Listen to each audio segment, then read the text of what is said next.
You are now tuning into Out the Box Radio Show. Entertainment at its best. Hot topics, games, and unforgettable interviews. Welcome to the show.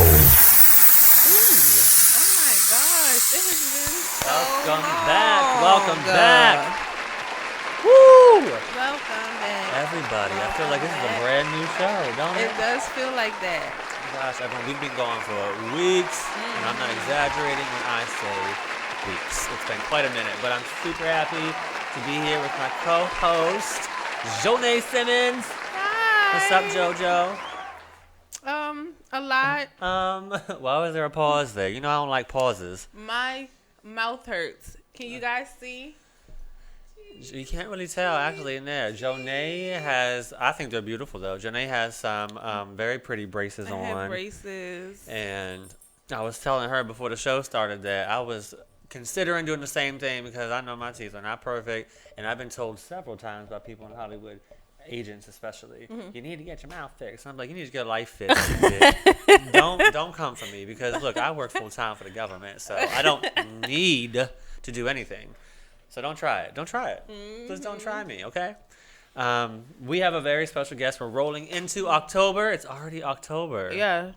That sounds so weird to say. We're rolling into October with a very special guest today. We are going to be interviewing Jasper Cole. Now, Jasper is an actor, entertainer, who's out in L.A. And we're going to be talking to him very soon. In just a few minutes, he's going to be calling in about 5 minutes. We have a lot of questions to ask Mr. Cole. We want to get to know all the scoop and everything he's been doing in the entertainment industry. He's got some tips and tricks together make ticks. He's got some ticks, y'all. And we can't wait to find out what they are. But before we do that, I do want to read a few things out. And Jonay is going to be with me, helping me out. Because what I was doing, you know I do my research. Yes. I was doing some research on Mr. Jasper. Now, I was looking online, and I saw from another interview he did, which was on thriveglobal.com, somebody had asked him some tips, 5 things that he wishes that somebody told him before he first got started into acting. And I think this is very helpful because we have a lot of people who are in the acting industry who tune into our show. So shout out to you all, actors, actresses, dancers, musicians, everyone. But especially those who are doing acting. We know we have a lot of viewers who do that and friends to the show. So I thought this would be very beneficial because these are things that we've talked about before and some new ones too that might help you guys out. So I thought it was very helpful. So Jonay, I'm going to let you go ahead and start because I know we have about 5 more minutes before Jasper calls in. So go ahead and read which one that you have on your list that you find to be one of your favorite ones that stands out to you the most. Oh, okay. I'm going to go with this one. I think the first thing I wish someone had told me early on was forget about chasing an agent and parts. Find a great therapist that you can trust because it's not an easy path you've chosen, and your friends and family can't spend hours every day listening to you whine about your career or lack thereof. Right? LOL. Actors tend to be self-involved as it's the nature of the beast. And having a great professional you trust to help you navigate the ups and downs is great. I think that is wonderful advice. Me, myself, I have a therapist. I need one. Maybe I need you to refer me. Yes, I need one. I do. I talk to her. And I think that's really good advice. I've never even thought about that. People don't think about that, especially if you're in the entertainment industry, and that's why it's so important to know. I'm going to read one of my favorite ones, and I love Jasper for this because this is something I've thought about for so long but haven't really heard anyone really tell anybody this yet so far. So those of you who are tuning in, listen to this. Stop saying when I make it. Okay? Stop saying when I make it. That goes for me too. Same here. We all do it. And that's not reality. You are making it every day that you're working as an actor. It's the whole journey that you're on. It's a marathon, not a sprint. There will be many making it moments, but if you're constantly wanting to make it, you're missing out on being in the moment and fully experiencing all the great times along the way.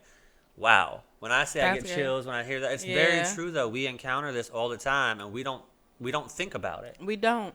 we just automatically say, you know what, I'm not there yet, because we're comparing ourselves to others, and we're comparing ourselves to top-notch actors who we see in these movies on TV, and we think that we're supposed to be where they are at the flick of a finger. No, you have to work for it. You have to work hard for it in the career, and every little bit counts. Every audition counts. Every small gig counts. No matter what you do, if you're in the entertainment industry, every part counts. Every part counts. Do you have another one, Jonay? Because there was 5 of them. We might have another to read 2 more. Okay. Let me see. They're all good. It is. All right. In the beginning, take every job you can and absorb it all. No job or part is too small for you because you will learn each time. And that's really good advice, especially when you're first starting out. A lot of times people are like, I want to make some money. I want to make extra money, but a lot of the roles that you'll get are non-paid, but that's where you get and don't be the discouraged. Experience. Yeah, don't be discouraged. You get a lot of experience. You meet a lot of people. It's a great way to network, even though you're not getting paid. So, and it could be some really great stuff you can put on your resume, your reel. So yeah, I agree. Now I'm gonna read one more because actually Jess was about to call in. Which one did you just read? The third one? I don't want to read the same one as Jonay did. The third one. Okay, I'm gonna read the last one because it says lastly. So you know what? Why not, right? So number 5 on his tips and feedback. She's drinking out of a flask, y'all. It's mouthwash. Don't worry.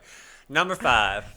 Lastly, we can't play every and all parts. I repeat, we cannot play every and all parts. Okay? I wish I had learned early on to know my type and pick a lane and pursue those roles. It took me years to be typecast, and it's been a blessing, not a bad thing. Don't waste years falling in between the cracks trying to go out for every type of role there is. Market yourself in the lane you belong and become the best at it. Now, when Jasper calls in, I am going to talk to him about this one as well because I do have some comments on it. Me too. And I love that he said that. So I want to talk to him about that and see where his mind was when he said that. And why he thinks that's also, it's not a bad thing. But I'm curious to see why he does think it's a good thing because I think a lot of us don't look at it that way. Right. So we're going to be definitely talking to Jasper about that when he calls in, plus a lot more. So I'm super excited for that. Jonay, can I ask you what is in that flask? Because now I'm really curious. It's not mouthwash, it's apple guys. Ciroc. Ooh. I'm trying to numb the pain. My mouth really hurts. Poor thing. They have a new one out, and I forgot what it's called. It's the new bottle Ciroc. It's brand new. No. Why can't I think of it, y'all? Help me out. Do you all know? Yeah, if you know, comment. It's the know. new Ciroc flavor. It just came out like maybe 3 or 4 weeks ago. Oh yeah. But it looks really good. Oh, it's white grape or something. White grape. But it looks really, really good. Okay. I believe we may have Jasper on the phone with us. Jasper, is that you? Hey, buddy. How are you? Hey, Hi, how's it going? Jasper. How are you guys? We're great. How we are you? Even better now that you are on the phone with us. I'm good. So let me ask you, are you in Georgia? No. Well, we have a Georgia number. Okay. Yeah, because I'm from Georgia, and I saw that area code, and I thought maybe it's I'm familiar, at home. right? Yes, our network and one of our managers here is actually from Georgia, so they also have like a division in Georgia as well. Yeah. Oh, cool. Yeah. Great. Well. Well, we certainly appreciate you for calling in. For those of you who are tuning in right now, we have Jasper Cole on the phone with us, actor and entertainer. He just mentioned he's from Georgia. I was going to talk about that. He's now in L.A., I believe, if I'm not mistaken, living and breathing out in L.A., one of the hardest cities to be in as far as entertainment. But he is doing it. He is definitely doing it. So, Jasper, I want to ask you just to back up a little bit. You mentioned you're from Georgia. What part? Well, I grew up in Athens, Georgia, the college town, UGA. Yeah. About 60 miles north of Atlanta. Yeah. Okay. I've been to Athens once. I like Athens. Yeah, I always say it really saved me from being just a complete moron. No, because the South gets such a bad rap. But honestly, because of the university, we had such a mixture, such a great, diversity of people from all over the world, and it was just a wonderful place to grow up. You never appreciate, of course, where you are until you leave. And that's very true. Isn't that true? Right? That is so true. As much as I say, hey, Baltimore, I'm ready to leave, I'm going to miss it. Right. Yes, you would. Yeah. I could. Well, it's weird because, I couldn't wait to leave there and go to Hollywood. And now, of course, Atlanta's become like, South Hollywood. It is. It's so ironic. In fact, 2 days ago, October 1st was my 32nd anniversary in Los Angeles. Wow, congratulations. Wow. Well, and in 1987, it was my first morning was the Whittier earthquake. And so, I didn't know anything about earthquakes, and I thought this was not a good sign, but yeah, so I left Georgia to come here in 87. Wow. I'm old. That's it. Well, no, you're living and you're living the dream is what wise. you're doing. Right. Yeah, exactly. You have a lot of experience and feedback to give on the process. Now, we have a lot of people who tune in who are entertainers because Jonay and myself are also in the entertainment, not just radio, but also acting as well. And so we have a lot of good friends to the show who've been here and who watch who are entertainers. And that's why I'm excited to do this interview with you, because they're going to be able to relate, but also I want them to hear the feedback from you, because to me, you are a mogul in the industry. You've been in it for a while, so you have that feedback to provide. I wouldn't ask for anybody else who doesn't have the right amount of time into it invested. Right. So that's very true. Well, thank you. A lot of people don't know, but I'm also a manager. I've been managing for the last 15 years, so I also get to come at it from the other side of the business. Right. So anyway, I still love it. I was always that kid who loved show business. Like, my brain is full of so much just worthless showbiz stuff. But look where it got you now. That's pretty awesome. I guess so. And I do my radio show myself, my podcast, and a lot of that is just entertainment based. And I always think, well, I guess having knowing about a TV show in the 70s sometimes comes in handy. Yes. Yes. Yeah. Now, there is something, and we were talking, I don't know if you were tuning in before you called in, but we were going over some things, because you actually did an interview, I think maybe not too long ago, with Thrive Global, and they asked you 5 things that you wish someone had told you before you got started in the industry. Now, we read some of them off on the show because for us, this really hits home. And a lot of people will be able to relate who are tuning in. And there's one, they're all great, first of all 5. And there's one that I just read that I wanted to ask you about, and it's about being typecasted. Because... Well, I apologize. I did not... I just tuned in, so I didn't hear that part of the interview. That's okay. Well, we'll get right into it. Go ahead. Go ahead. And so, again, we read through at least 3 of these out of the 5 things that you mentioned. But the last one... And this is more personal for me, I really want to know, because some people take it as a bad thing when they're here or when they are being typecasted, and you kind of twisted it and turned it around a little bit in a positive way, which is good. And I've never heard anybody give positive feedback on being typecasted. Being typecast, making lemonade out of lemons. Exactly. No, what it comes down to is, you guys know as actors, we start out. In our head, in our heart and minds, we can play everything. Yes. And we want to play a range, and we want to do. And I always say, that's what the stage is for, and that's what theater is for. Yeah. But when it comes to TV and film, I had to learn sort of the hard way. I don't think I ever wasted years, because of course that was part of my journey. But if I could have really known about types and TV and film early on, I think I would have saved myself a lot of sort of heartache and disappointment, because I, like you, thought, I can't get typecast. But what I've learned, if I had not been typecast in the last 15 years playing bad guys and homeless guys, all these characters, I wouldn't be working. And that's true. It's all about, it comes down to, you got to look at it as show business. And so the business side is where agents and managers need to make money with you, and we all need to make money. Right. You got to make money in SAG to pay your health insurance. That's true. The nuts and bolts of what people don't think about is, in order to get health insurance, there's a minimum every year, and they keep raising that minimum earnings. Yep. So you got to like figure out how to make money. Commercials used to be such a gold mine for actors, but sadly, you know, in the last 2 or 3 years, most of the commercials have gone non-union, and so it's been a real dilemma for a lot of us because you don't want to cross the, you know, non-union and go against your union, but you know, and so commercials were always a way for many of us to really make our living and make our insurance. So to your point, I've loved being typecast because now I am on a list, some sort of list, right. And so, but I totally understand because I was sort of coming at it from the other way as well, and I just sort of consciously put effort into creating a certain look for myself, and I consciously went after seeing if I could break through in this sort of bad guy character. Well, here's the truth. I was always a character actor, kind of stuck in this sort of boring body. Like I wasn't I wasn't leading man Hollywood looking, but I wasn't like character looking enough. So I was always sort of in the middle, you know. Okay. Yeah, so for me, it was just a matter of like taking it more to the grizzled, you know, grittier side, which I think actually the better role. It's been more fun playing the bad guys. It seems like it's more fun. It's a lot of fun.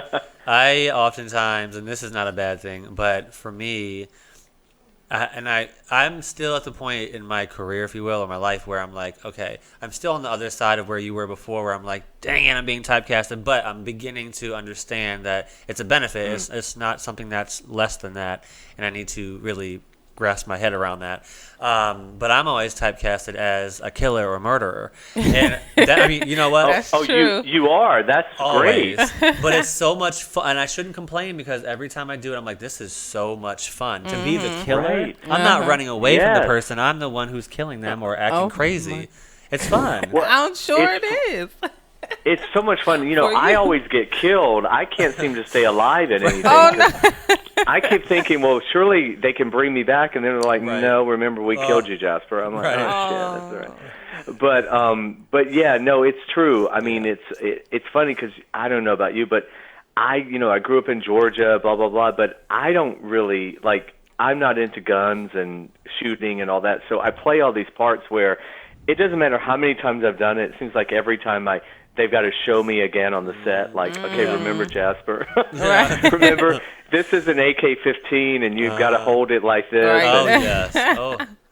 It's just so far from my real life and my real personality. But that's probably why it makes it fun. But I'm just saying, look, be grateful. Yes, start being. Have to be, yes. You know, start being really grateful that they're thinking of you in that particular way. Right. Then I say, you know, within our genre, we can try to navigate around. You know, like now I'm trying to play the victims more than just always being the aggressor. Yeah. Right. You know, I'm still the kind of creepy victim, but at least it's, you know what I mean? At least like this new film I have, Anyone Home, I kind of get to play.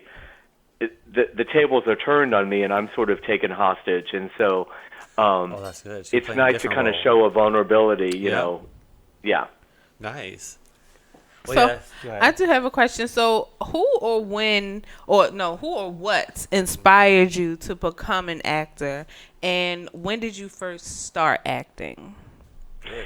Well, it's funny. I tell the same. I don't mean to keep telling the same story, but you know, it's the truth. I mean, I love these people who try to like mix it up on interviews. I'm like, well, then you're making it up. But because honestly, I mean, I remember vividly watching The Wizard of Oz as a kid, and then just being mesmerized. I can't sing or dance, but and then later, like it's mentioned, I was just always into television more so than movies.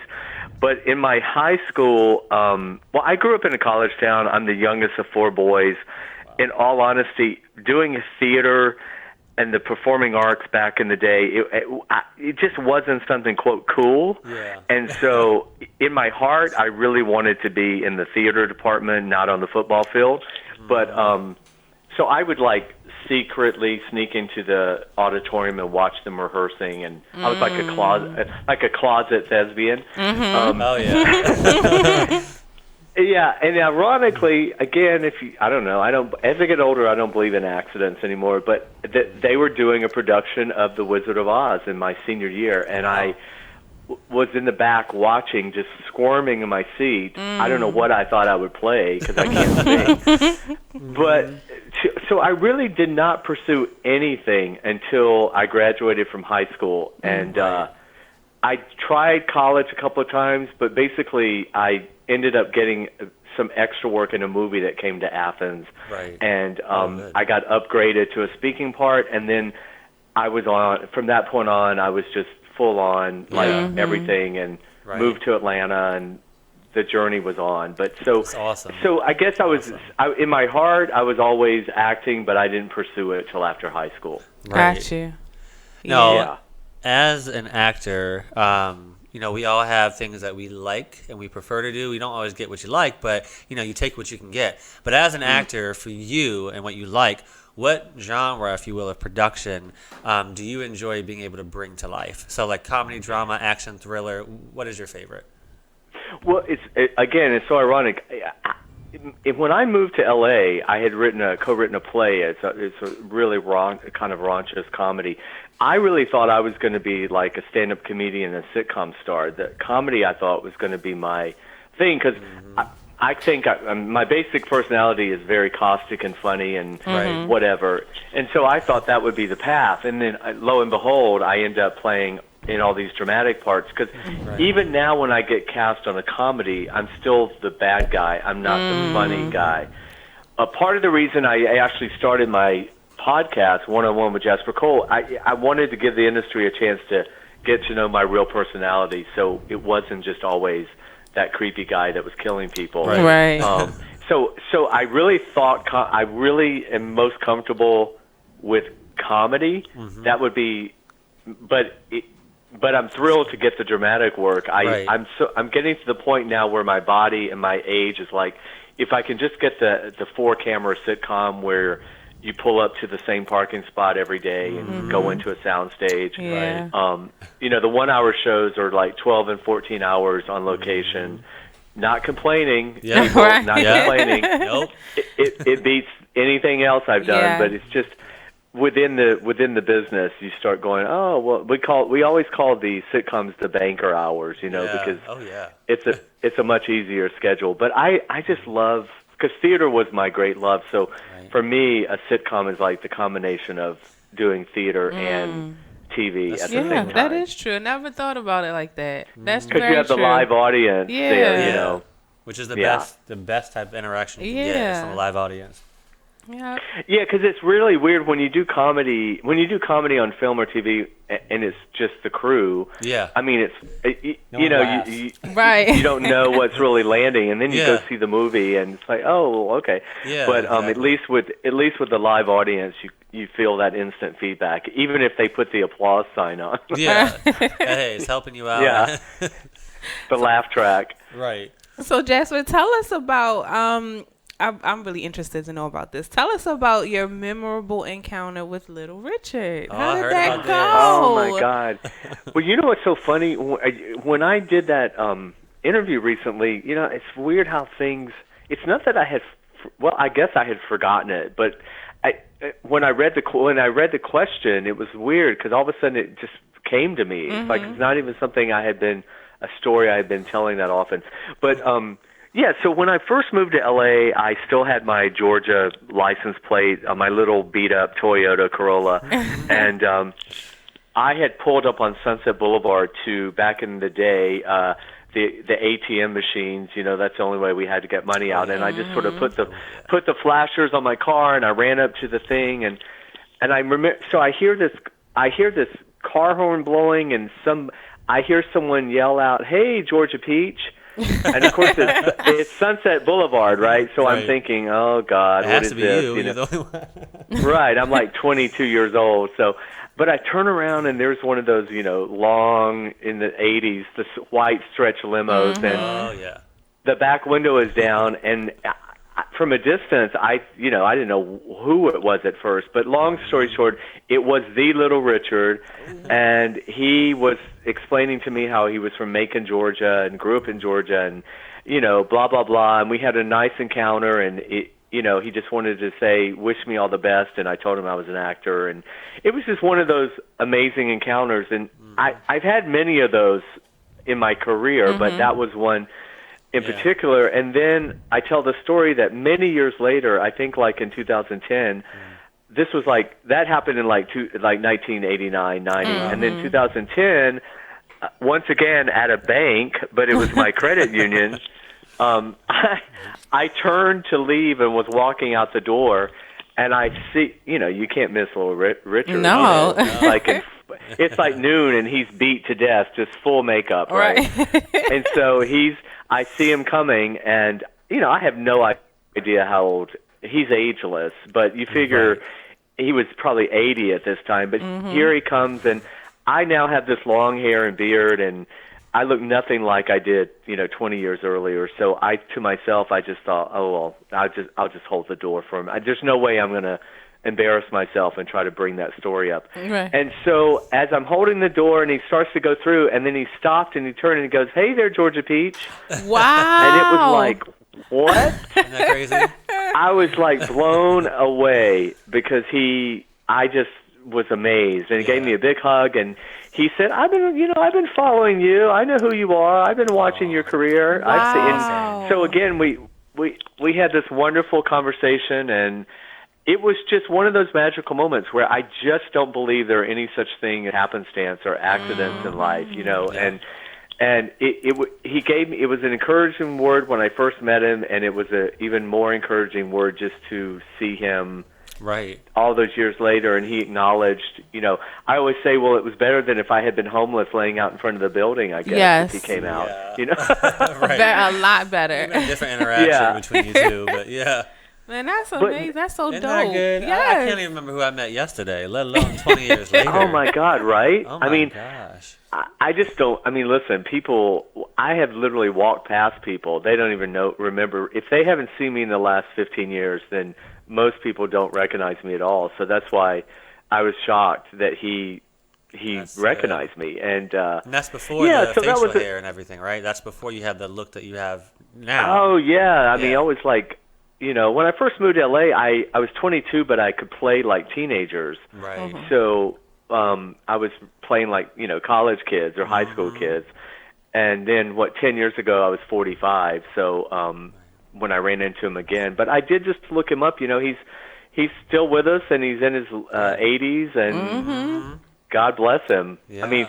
I could still see him. Ironically, it sparred me now. I really want to have him on my podcast. So that would be, you should. That would be you should awesome. definitely reach out to him. Yeah. So we've been reaching out. We've been trying to set that up because I think that was a sign for me to bring him back around now that would be a and blessing, have him on the wouldn't show. That would be. Oh, I hope you get it. Let us know, because we want to tune into it. Yeah. So. Oh, absolutely, absolutely. Thank you. I'm wondering if it's the eyes. You know how people say you see through the eyes, and even if it's years later, you might not recognize someone physically or by their features, but like through the eyes. So maybe he recognized maybe something in your eyes. I generally wear my hair in a ponytail. I've never rocked a man bun, so no one makes fun of me. Thank God. Thank God. I like man buns. Well, nice. I don't really hate them, but I guess a lot of people do. But but no, so at least, I don't know. You're right. It could be the eyes, but it's just it was so weird. But he looked exactly the same. Yeah. And that's how I want to be when I get older, because I want to look exactly the same 30 years. He hadn't changed a bit, so black don't crack. That's for sure. Girl. Right? Yes. Here we go. Right. Preach. No. No, I won't either when I get injections. My Oh, there we God. have it. Nothing wrong. Here we go, I'm Hollywood. not judging you either. No. You gotta have a face for Hollywood. You have to have a face. All right. Now, you were awarded the Best Screen Villain, which I love, by International Nollywood Film Festival this year. And I want to know, what do you enjoy the most about being an on-screen villain? What's your favorite part? Congratulations, by the way. Yeah. Oh, thank you guys. That was really nice. I said it when I got the award, and I meant it. I've literally never won anything, not even a scratch off, like on a lottery ticket. So I figured that was a real blessing to get. What do I? I love playing the villain because for some reason people connect to villains. It's amazing. Like, well, look at our president. We won't go there. Sorry. Please do. That's a whole other show. That is a whole other show. Talk about Georgia impeachment. Yeah, I mean, I try to, it's weird. Once I got into this horror genre, whatever, I mean, the fans are some of the most dedicated, the most diligent. They really take this genre really serious, and I've been just blessed to meet all these amazing people. But then I have to remember, growing up, I was really into, like, Halloween, all the horror movies that I went to see. I kind of stopped seeing them later in life, but I was into them big time growing up. But yeah, so I think the villain taps into that a little part of everybody that wishes sometimes they could do what some of these characters are doing and getting away with it. Yeah, or not getting away with it, but either way, being in the moment, even through their eyes of what they're doing. Yeah, and I try not to without getting too actory, because I don't like, talking too actory talk. But I try not to. Yeah, I just try to show up and hit my mark. But I try not to judge the characters, because I think I don't think anybody really starts out to be a villain, And so even if you were to ask a person, do you think you're really a bad person? They're in denial anyway. So I always try to play the character from, with some sort of vulnerability somewhere that maybe an audience can connect to. I have a certain, my voice doesn't really match, like, I have a sort of a higher pitched Southern voice at times, so it doesn't really always make for the most, like, on the nose villain, which I think sometimes works in my favor. Right. So it's a little bit of the opposite, and so sometimes the audience pulls for my characters, even if I'm a bad guy. Now, has there in a strange has way. there been any roles that you have done that were that you've played that were maybe difficult for you to get into character?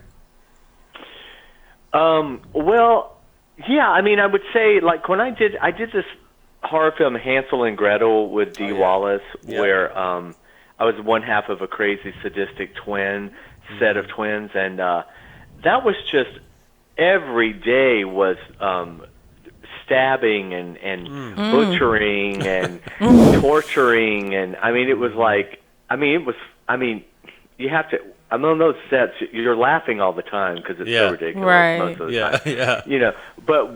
But at the but after like 12 or 13 days, I remember just thinking, gosh, I really, this is like a lot of heavy killing. Even though it was light and humorous and whatever. Because then when I watched the movie, here's the weird thing. I like playing these characters. I don't always enjoy watching some of the really bloody. I can't do all the blood and stuff. Yeah, it gets to be too much. Making it doesn't bother me, but someone said to me, it's sort of like their uncle is a butcher, and he does that for a living, and so he rarely ever eats, like, steak or I could imagine. I don't blame him. Oh my gosh. So really, it's just been the times when it's been that sort of gory, bloody. When it's the more psychological thriller, menacing stuff, that's like things that can really happen in life. Those aren't as bad, but the bloody, gory stuff is. And also in that movie, like, I then got stabbed in the back, and there was just a lot of stuff in that. There was a lot of physicality in that movie. Knives have turned. See. Yeah. So let's talk about the recently released production entitled Anyone Home? Anyone Home? Hello. So what's the background of that film?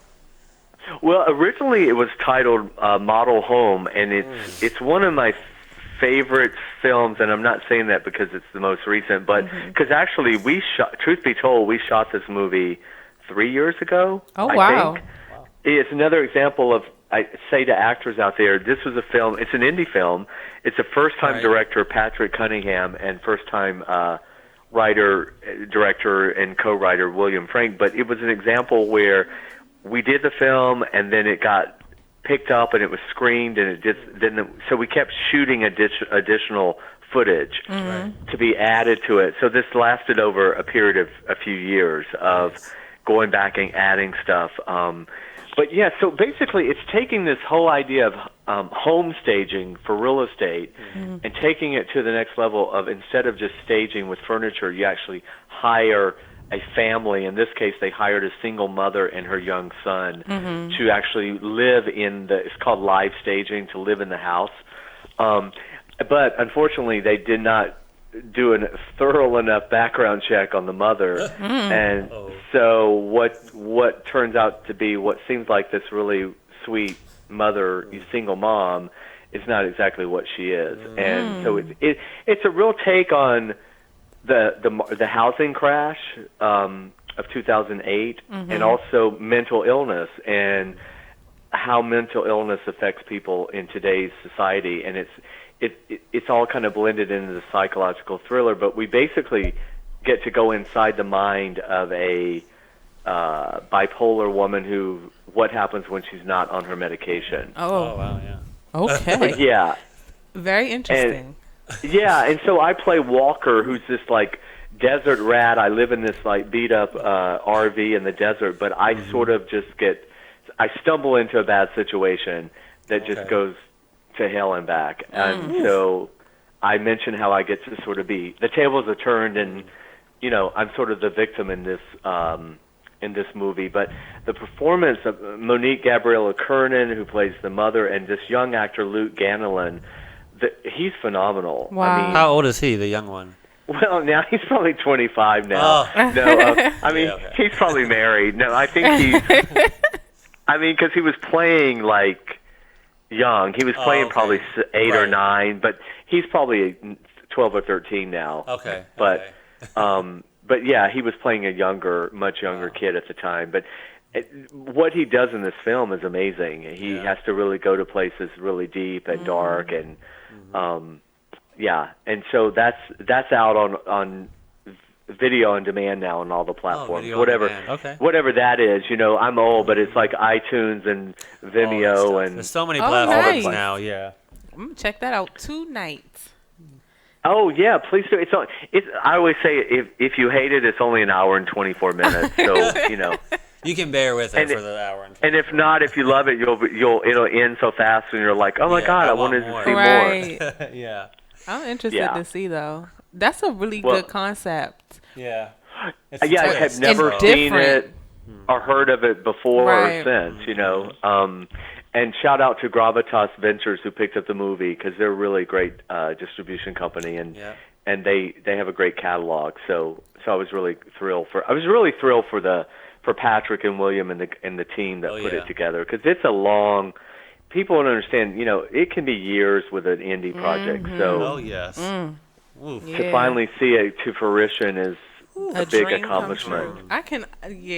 That's definitely a dream come true. And I think the one of the reasons why I'm so intrigued to see it is because it is different. It's a very different concept in a world where it just seems like everything is being repeated. Disney. This just seems like it's a concept that is, of course, something that we've all seen. Right. But how it's brought, if that makes any sense, is different. Well, and it could really happen, it's like it's instead of like the monster under the bed kind of movie, it's something that could really happen, and it's a commentary like on today's society with mental illness. And then I don't know, homelessness is like my platform, and that's ironically I play many homeless people, but I'm doing a whole series of shows on my podcast on the horrors and heroes. I call it the heroes and horrors of homelessness, because in LA, LA has the worst, largest homeless situation in the country. Yeah, it does. Yeah, so that's become a real platform of mine. But this is sort of like this 2008, when the housing crisis hit. was a beginning for a lot of people of not being able to ever get back on their feet financially. Yeah. It was sort of, it's been like a 10-year plus, and then you throw mental illness into that, and then you have families living on the street, and I'm sure you have it in your city. It's in every city. Yeah. You heard the president calls a rat-infested area, so we're not, by the way, but you heard it. I know. From Mr. Orange well, himself.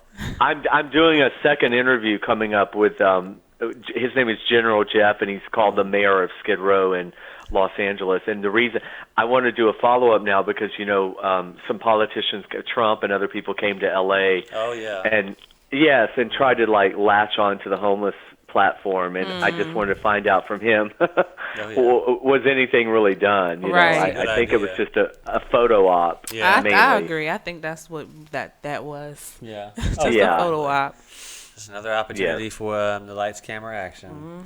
Well, for those of you who are tuning in, make sure you check out Anyone Home, available on video on demand and the platforms as well. Is it on Amazon? Do you know? I think it will eventually go to Amazon, Netflix, and right now I know for sure it's on iTunes and Vimeo. VOD.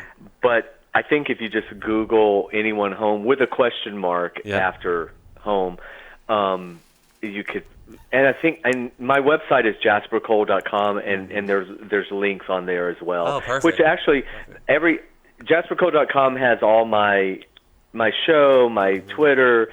Anything about me and my career. If you want to contact me, it's all on my website as well. I've been there, guys. He's telling the truth. It's true. It's all on there. I was just on there last night, so I told you I do my research. Oh, good. Well, I'm glad to know it's actually up and running. So it is. I can guarantee you that it is. Oh, good. So now you have received hundreds of TV and film credit. Well-known national TV commercials, TV shows.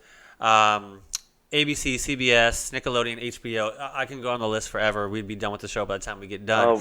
Now, one of my favorites, though, was The Purge, Anarchy, because I love The Purge. I love those movies. It's crazy. It's creepy, but I love that movie and those series. I do, too. I love those films. So, it's just, chaotic.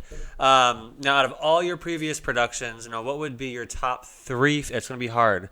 Your top three favorite and why? In any of the genres? Any production you've done. Oh, wow. I know. I put you on the fire there. on the theater side, I could go down. Theater is, I have so many favorites, but in TV and film, I always have to put MacGruber at the top because MacGruber was 10 years ago, and it was a Saturday Night Live film with Lorne Michaels and Will Forte and Kristen Wiig. So for me, back to the comedy thing, of course, it was a big break for me in terms of being like 6th, 7th billing in a studio picture, and it was a comedy, and I got to work with Val Kilmer and all these amazing people. So I put that up there. I would say TV, I've had so many amazing TV opportunities. I really have. More recently, I got to work on the TV show Training Day, and I was actually on the episode where the late Bill Paxton's son was guest starring on the show, playing a father-son storyline where the father gets killed, and then sadly, literally 2 months after we wrapped this, Bill died having open heart surgery. Oh, wow, yeah. So, it was that was supposed to be a series that would have ran for I think a while, but it didn't, sadly. And then I think the other highlight would be back in 1998. I did not act, but I co-produced a Paramount pilot called Texarkana, and I got to work with Sam Elliott, who. Nice. Is one of my heroes as an actor and as a husband and a man, and I got to spend 12 days, 14 hours a day with Sam Elliott on the producing side, but I got to watch him as an actor and learn from him and learned about the business and just everything with him. So that always sticks out in my mind is getting to work, and I would love to work with him as an actor. It hasn't happened, but that's a memory you'll never forget. Yeah. That's something you can't erase that, so that's good. Yeah, because Sam was the kind of guy, he just was so real and down to earth. I remember, I can tell this story. I remember on the first day of shooting, he he's got that gravelly voice, and he looked around and, when you're on these TV productions, there's hundreds of people, and there's trucks and cranes and blah, blah, blah. And Oh, yes. And he said, "Hey, Jasper, see all these assholes." He wasn't talking. He was pointing over to a group of, like, executives. He wasn't talking about he goes, "They've been trying to get me to do TV for years. I really stuck it to them this time." But, and he was the one that was telling me, like, it's not brain surgery, just be kind to everybody. It's, you're not doing anything special. This is just a job. That's a myth I don't know if this happens in acting classes. I don't know where this happens, where actors get this idea that what they're doing is, like, so special and it's so unique. And well, I mean, it's a wonderful job, and it's but it's not brain surgery. We're not curing cancer. Right. And someone asked me the other day, what is your idea of success? And I said steady employment. Because it's when you start working in TV and film, you get on the set and you realize actors are just one of the many spokes in the wheel. Yeah. But we're not really even that important. I mean, I hate to say it. I mean, just keeping it real. We can be replaced with one phone call. That's very true. But it's hard to replace the guys that are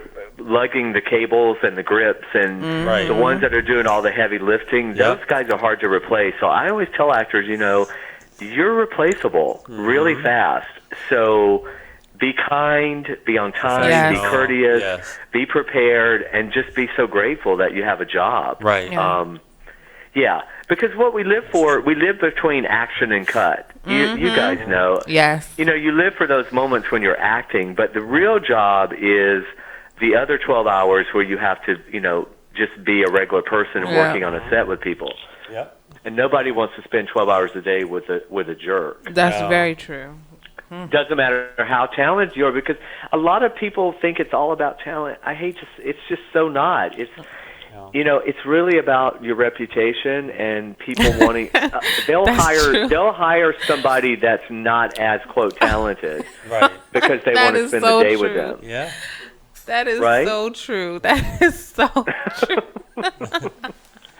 I mean, people and actors, we go on these auditions and then we wonder, like, why we didn't get the job. And I always say, every actor listening, if you can be a reader, do something to get on the other side of the table. So when you see these auditions and you know how non-personal they are, and you realize 10 people can come in and just knock it out of the park, and they're all brilliant, but there's just something about this one person, and they may not have even given the best reading, but they are just the essence of the character, and there's not what the other actors did not even matter, because it was going to be that.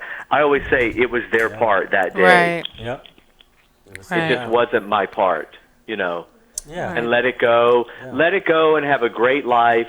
Go out and have a full day, and don't obsess on it, and don't hang all your self-worth on it. Yeah. And that's the hardest. That is difficult. That's one of the hardest parts as an actor is not getting down in the dumps, because you think, but you talked about it in one of the other interviews as well, and I'm sure those of you who are actors watching, know this as well. You're not going to get every gig, and you're not really an actor if you do. I mean, something's wrong with you if you're getting every gig.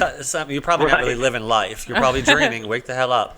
No, honestly, you're not going to get everything, and you have to be grateful for what you do get. And I think people forget that, and I think people let themselves down or get discouraged because of one or two turndowns back to back. Yeah. Don't. Oh my God! I mean, it's really, we are professional auditioners. That's what we are. Getting the job is sort of the bonus check, but we're professional auditioners. Now with all the self-taping, everything out is 90% is self-taping, and I have to. Of course, I'll still have to audition until the day I retire. So so I go in, or now I go and tape. I know, like, my group of guys. There's like 10 of us, and. It's just a matter of, like, who do they want? Do they want the long hair and the beard? Do they want the redheaded guy? Do they want, so, but that only comes after you've been able to work for a while. You can get the confidence of not taking it so personal. Yeah. Right. I understand when we're trying to establish ourselves, it's very hard not to not to take it like, well, what did I do wrong, or how could I have been better? Or, a lot of my actors that I manage, they always want me to get feedback on the auditions, and it's almost like casting directors, they really can't give feedback. I mean, unless somebody's just really horrible, seriously, but I wouldn't be sending them in. You know what I mean? So there's really no feedback to give other than that just wasn't your part today. Just keep going. Because on the TV side, guys listening too, you could go in for the same show 10 times before you ever book a part, and the vote of confidence is not the booking the part, is the fact that they keep bringing you back in over and over again. Right. Repetition. So you want to make it. You want to have a relationship with all the casting people and the producers where they love to bring you in, but unfortunately, the decision making now is left up to like the 4 corporations that own the studios. So back in the day, a casting director used to be able to offer actors parts, but now they can't do that. So we have to go to producers for like a 2-line part. The times have changed. And I say to actors, older actors, a lot of my buddies are like disgruntled and I'm done with it. And I always go, well, that's when you should, it's time for you to leave. If you can't roll with the changes, then don't be the old man, get off my lawn guy on the yelling. I mean, because we just have to roll with it and go with the changes. So that's what I say. Yeah, I love self-tapes. If I never have to leave the house, that's even better. That's great for me. That I love it too, because I can. It's convenient. It is convenient, and it gives me an opportunity to change what I don't like. It's just do your best performance. I send in what I think is my best work instead of having to do it right in front of them. Now we are coming down, Jasper, to our last, believe it or not, our last few minutes. It went by so quick. But I know that Jonée has one additional question that we'd like to ask you before we depart today. So I'm going to let her take that one off. Yes. So previously you did mention something about an acting class. So I have a question. If you were training in acting class, what would be a technique that you would teach inspiring actors? I think probably one of the best things I would first teach is I would want to teach everything about the business side of the business first. That's good. In terms of agents and managers, and when you're ready to, when you should need one or when you don't, and I would just stress to actors also about just try to do everything you can, do every stage production, every student film, every web series, YouTube, as much experience as you can get. It's like on the job training. Class is great. But the only way you're going to really find yourself as an actor is to do it. And so you need to just, now with all the opportunities with internet and web shows, and there's no dearth of it. And so looking back now, because a lot of the young people, theater's not their thing now. So I do think class, if you can get in a ongoing scene study where you're getting up every week, working, it's just like going to the gym and working on your you might know how to do the exercise, but if you don't go do it, I just think it's a matter of just doing as much acting as you can, and you will find your own technique. You will find what works for you as an actor. And the last thing I gotta say to young actors, please don't change who you are. If people start telling you to fix your voice or fix your nose or change your weight or change your, that very thing that you're going to change is going to be what probably would have gotten you a job. So please embrace all of who you are and do not start trying to look like somebody else. That's a big one. Be you. That's a big one. Yeah, because that's what's going to get you in that lane that we talked about early on, trying to find your own typecasting. You typecast yourself and let the business find you. Absolutely. Well, that's first of all a good point and good tips, because a lot of people don't think like that. So we appreciate that. And give us your website again, and those who are tuning in, your social media. So my website is jaspercole.com, and I'm also Jasper Cole Says, SAYS is my Instagram and Twitter. And then One-on-One with Jasper Cole, I have pages on all the social networks for that, and I'm on Facebook as well. And hit me up. I'm very political on Facebook, and I'm really open to having all the people who want to can contact me. So Perfect. I'm just an open book, literally. Well, we appreciate it for giving us the reading of your open book today, Jasper Yes. Cole. Thank you so much. Thank you. We really enjoyed it a lot. Thank you again for taking the time to call in, and Yes. we will definitely be tuning in, especially to your new film, Anyone Home, but Yes. also all the different things you've done. Go to jaspercole.com to check those out. Again, thank you so much for calling in, Jasper. Thank we'll you, talk guys. To you soon. God bless you. Have a great Thank rest of the you. night. Good Thank you. night. You as well. Thank you. Bye-bye. And everyone else who's tuning in, we're about to say goodbye. But we will be back next week with Megan Roshan once again to talk about her stage play that's coming up. Whoop, And we're looking forward to that as well. So we'll be back next Thursday at the same place, the same time. See you next week. Adios, amigos.